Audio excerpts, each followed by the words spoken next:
Program Studi Pengembangan Masyarakat Islam, Fakultas Dakwah dan Ilmu Komunikasi. NIM saya 1251330082. Pada hari ini, hari Jumat tanggal 26 Desember, saya akan mewawancarai narasumber yang berkaitan dengan tema saya, yaitu komunikasi verbal dan komunikasi nonverbal. Adapun video ini digunakan untuk memenuhi tugas pengantar ilmu komunikasi, yaitu dosen pengampunya Pak Diki Andika. Selanjutnya kita akan memulai wawancara. Nah, di samping saya sudah ada Bu Laila Latansa, yaitu seorang guru Madrasah Ibtidaiyah Al-Muhajirin Jakarta Utara. Selanjutnya saya persilakan Bu Laila untuk memperkenalkan diri. Terima kasih. Assalamualaikum warahmatullahi wabarakatuh. Salam kenal. Saya Ibu Laila Latansa. Saya saat ini berprofesi sebagai guru atau tenaga pengajar di Madrasah Ibtidaiyah Al-Muhajirin, Teluk Gong, Penjaringan, Jakarta Utara. Dan saat ini saya mengajar di kelas 5. Baik, terima kasih. Selanjutnya kita mulai acara wawancaranya.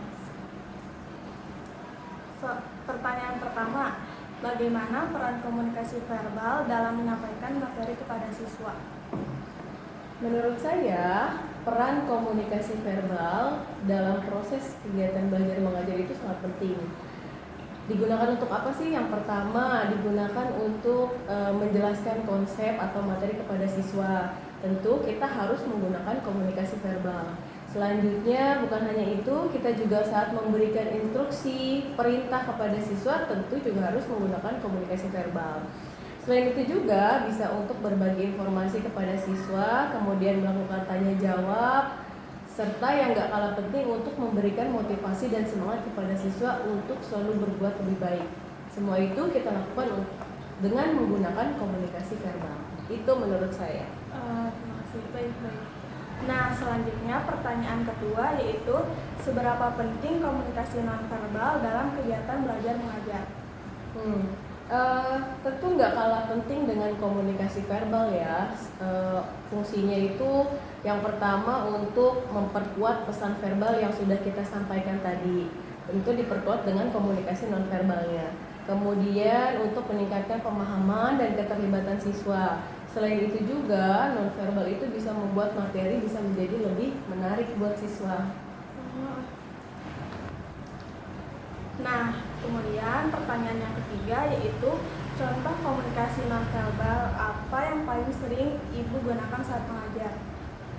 Yang paling sering digunakan komunikasi nonverbalnya itu paling kontak mata, kemudian gestur tubuh. Nggak mungkin kan kita ngomong tapi tangan kita tegap gini kan nggak mungkin. Jadi gestur tubuh, tangan dan segala macamnya, serta ekspresi wajah. Itu 3 di antara komunikasi nonverbal yang sering saya gunakan di kegiatan pembelajaran. Baik. Selanjutnya pertanyaan yang keempat, menurut Ibu mana yang lebih efektif dalam pembelajaran komunikasi verbal atau nonverbal dan mengapa?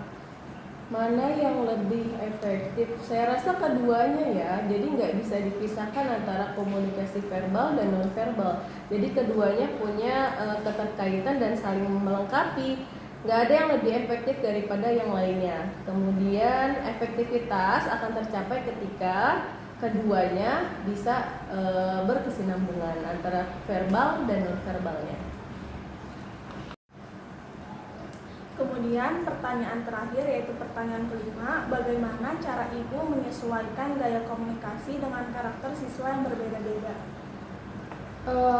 Cara menyesuaikannya, kan kita sistem belajarnya berdiferensiasi, jadi memang banyak latar belakang siswa yang berbeda. Kemudian caranya, yang pertama tentu kita harus mengenali dulu karakteristik siswa masing-masing lewat kegiatan observasi penilaian secara mandiri oleh guru. Kemudian menggunakan pendekatan personal dan bimbingan individual. Selanjutnya juga menerapkan metode pengajaran yang berdiferensiasi, jadi yang bisa mencakup perbedaan-perbedaan antar siswa tersebut. Jadi tetap pembelajaran bisa mengcover semuanya. Gitu. Terima kasih Bu atas jawabannya. Selesai sudah wawancara hari ini. demikian. Wassalamualaikum warahmatullahi wabarakatuh. Waalaikumsalam.